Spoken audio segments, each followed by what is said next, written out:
Son illərdə Azərbaycanda dərsliklərin dəyişdirilməsi mövzusu tez-tez gündəmə gəlir. Müəllimlər, valideynlər, ekspertlər və şagirdlər arasında müxtəlif fikirlər səslənir. Əsas sual isə belədir. Dəyişikliklər şagirdlərin təhsilinə necə təsir göstərəcək? Dərsliklərin yenilənməsinə ehtiyac yaranmasının bir neçə əsas səbəbi var. Təhsil eksperti Rizvan Fikrətoğlu və İlqar Orucovun fikirləri müxtəlifdir. İlqar Orucovun sözlərinə görə dərslik məsələsi təhsilə birbaşa təsir edən nüansdır. Bunun həlli ilə bağlı Sinqapur təcrübəsi əsas götürülə bilər.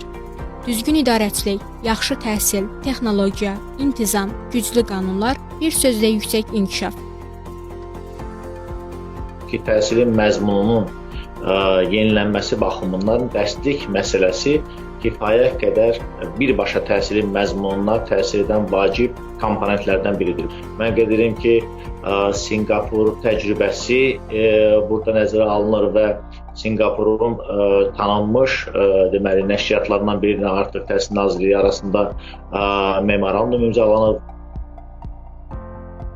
Təhsil eksperti Rizvan Fikrətoğlu isə qeyd edir ki, mövcud dərsliklər bəzən müasir tələblərə cavab vermir, materiallar ağır və mürəkkəb olur, struktur və dizayn baxımından da müəyyən çatışmazlıqlar mövcuddur. Ümumiyyətlə, dərsliklərin dəyişdirilməsi zərurətinin əsas istiqamətləri var. Buraya müasir tələblərə dərsliyin cavab verməməsi, eləcə də müəllim və valideyn rəyləri, həmçinin ictimaiyyətin təhsil ekspertlərinin müəyyən narazılığı buna səbəb olur ki, dərsliklərə dəyişiklik etmək zəruridir. Yenilənməni vacib edən amillərdən biri də dərsliklərin şagirdlərin yaş səviyyəsinə uyğun olmamasıdır. Bu hal tədris prosesini çətinləşdirir. Dərsliklərin dili bəzən şagirdlərin yaş səviyyələrinə uyğun deyil. Bu da mövzuların qavranılmasını çətinləşdirir. Həddindən artıq nəzəri məlumat, az praktiki tapşırıq və nümunələr dərsliklərdə yer alır. Bu, xüsusilə ibtidai və aşağı siniflərdə uşaqların dərsə marağını azaltmış olur. Dəyişikliklər zəruri sayılsa da, həm müsbət, həm mənfi nəticələr qaçınılmazdır. Təhsil ekspertlərinin fikrincə əsas məqsəd dərsliklərin daha aydın, sadə və anlaşıqlı etməkdir.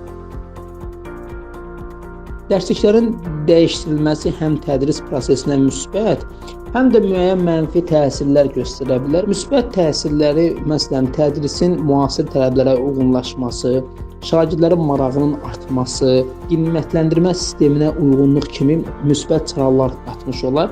Mənfi təsirlər də ola bilər. Keçid dövründə çaşqınlıq və adaptasiya çətinliyi yarada bilər. Dəyişikliklərin tez-tez olması müəyyən problemlərə səbəb ola bilər. Keyfiyyətsiz hazırlanma riski ola bilər. Maliyyə və logistika çətinlikləri ola bilər. Müxtəlif dərs resursları arasında uyğunsuzluq yarana bilər. Yeni dərsliklərin tətbiqi müəllimlər, şagirdlər və valideynlər arasında geniş müzakirəyə səbəb olub. Dərsliklərin dəyişdirilməsinin münasibətiniz necədir? Pis. Birinci dərsliyimiz qəşəng görsənir. Hə, məncə yaxşıdır. Kitablar daha rəngli ola bilər. Yuxarı siniflərdə dərslər çoxaldığı üçün uşaqların qavraması çətinləşir. İnşallah ki, gələcəkdə orada yaxşı nəticələr əldə edərik. Mən bir tarix müəllimi olaraq yeni dərsliklərin, yeni sistemlərin dəyişikliklərini biraz da olsa qəbul edə bilmirəm. Sonda ortaya belə bir sual çıxır. Yenilənən dərsliklər təhsilin keyfiyyətini həqiqətən artıracaqmı? Cavabı yalnız qarşıdakı illər göstərəcək.